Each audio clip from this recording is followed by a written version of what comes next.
Alors, je le disais, je voulais vous faire réagir là-dessus aussi, parce que ce débat sur la taxation, elle a occupé beaucoup de la semaine. Vous avez vu cette petite tournée médiatique de Gabriel Zucman sur le service public qui vantait les solutions prônées par cet économiste. Et là, vous avez aujourd'hui la déclaration de Bernard Arnault dans le Sunday Times.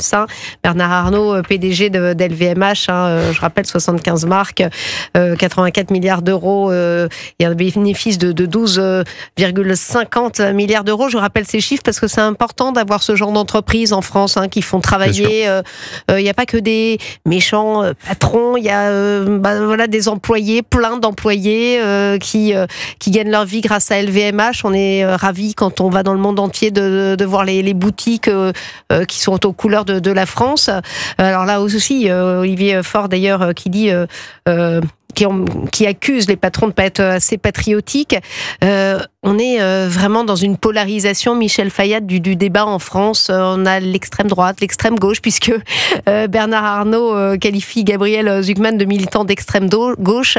Ça se polarise méchamment, si j'ose dire. Tout à fait. Et ce qui était intéressant, c'est il y a quelques jours, Nicolas Dufour, le patron de la BPI France, avait été interrogé, parce qu'il était le premier concerné par la taxe de Zucman, puisque en fait c'est lui qui récupérait les parts de ces entreprises.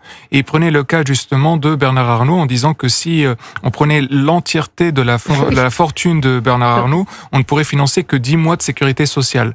Donc ça met en perspective quand même l'absurdité de cette mesure qu'il a qualifiée lui-même de communiste. Et d'histoire, ça c'était intéressant, d'histoire de jalousie à la française. Il a mis un petit peu les pieds dans le plat, Nicolas Dufour, qui n'est pas connu pour être quelqu'un d'extrémiste ou de très virulent, le patron de la BPI.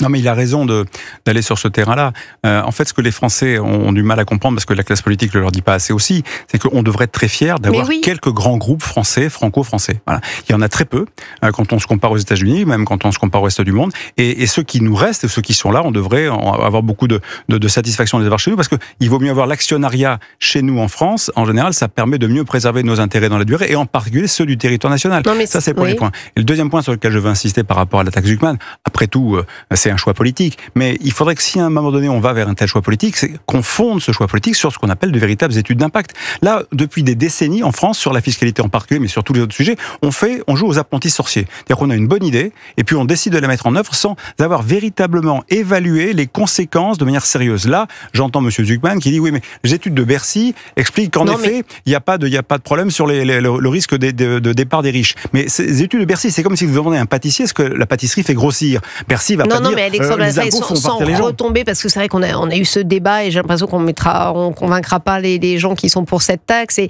ce qui est étonnant, c'est de toujours opposer justement les uns contre les autres, parce qu'on taxerait pas les riches, les Français seraient plus pauvres, mais c'est la manière dont on prend le sujet. Vous qui êtes spécialiste des questions internationales, Michel Fayad, vous avez le sentiment qu'il y a d'autres pays où ce débat est pris sous cet angle-là, parce que évidemment qu'on veut moins de pauvres en France, mais enfin, faut surtout peut-être réduire les charges du travail, le salaire brut qui est un des plus hauts, je pense, d'Europe d'ailleurs, le niveau des salaires bruts en France est assez élevé, mais le salaire net est très bas.